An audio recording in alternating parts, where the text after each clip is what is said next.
Contestants, run away while you still can. Welcome to Watch Mojo UK, and today we'll be counting down the top 10 dumbest British game shows. Before we begin, if you enjoyed this video, be sure to subscribe for more great content. For this list, we're focusing on the weirdest, most controversial, or just plain pointless British game shows to have ever been created. This is where I went, oh!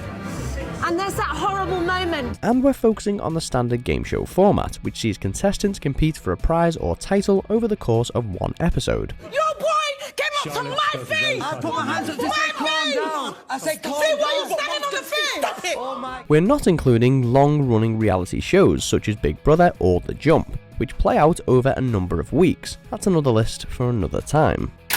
Number 10, Hole in the Wall. It's the Great Wall.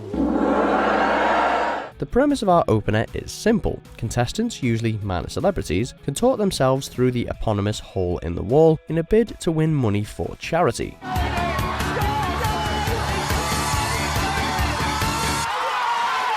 Kind of like human Tetris. If they fail, they get wet. The idea was actually adapted from the Japanese game show Brain Wall. Sure, we love celebs taking the mick out of themselves, but seriously, just give the money to charity and be done with it. I'm only going to give you 5 because you got me wet. That's not fair. What were you thinking? Number 9, Shafted. Absolutely spot on.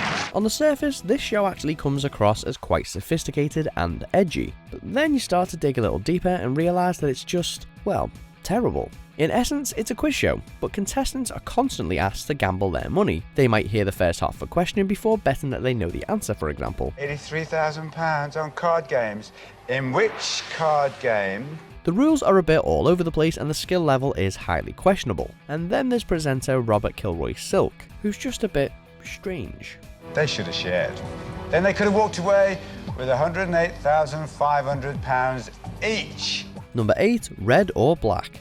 There's £1 million at stake, and in just a few minutes' time, we'll meet tonight's final 8. Ant and Dec can sell anything. Case in point, Red or Black. A show centered on contestants being given a 50-50 chance. Each round sees players pick red or black, with each colour corresponding to an unknown outcome to some sort of elaborate stunt. 16 boxes, 8 red, 8 black. So why is it on this list? Well, because it's a game of utter chance, kept afloat purely by its massive £50 million budget.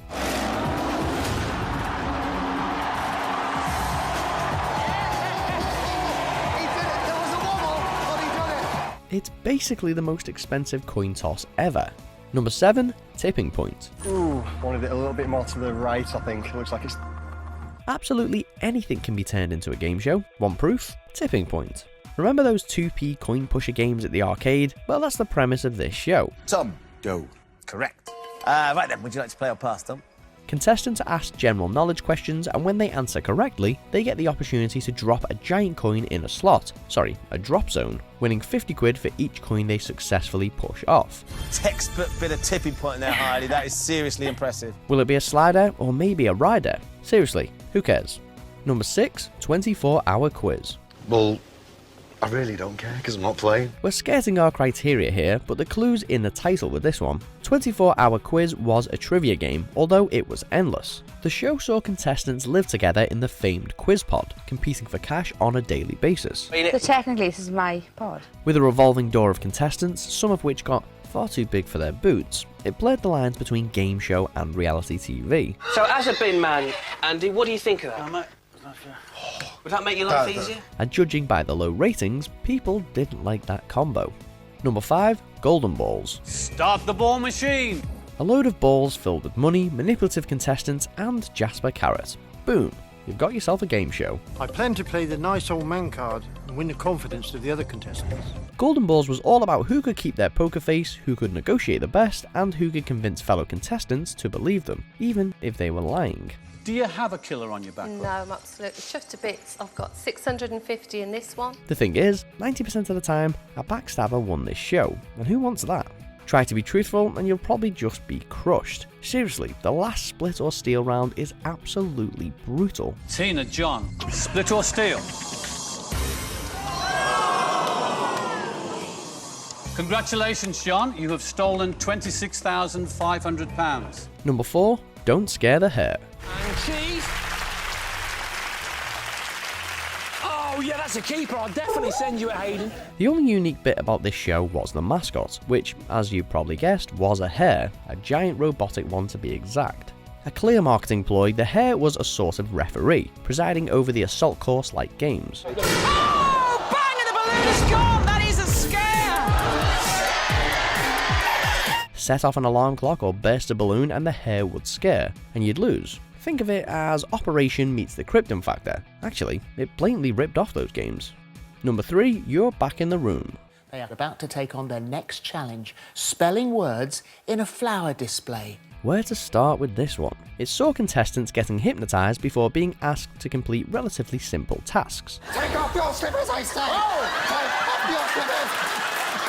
However, this proved difficult as they'd usually been convinced that they were a hamster or a baby or something else equally as ludicrous.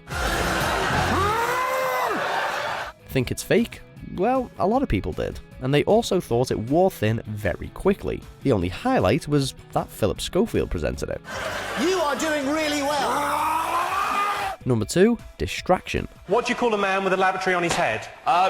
Don't know. No, this isn't a game from a dystopian future, this is a 2003 show hosted by Jimmy Carr.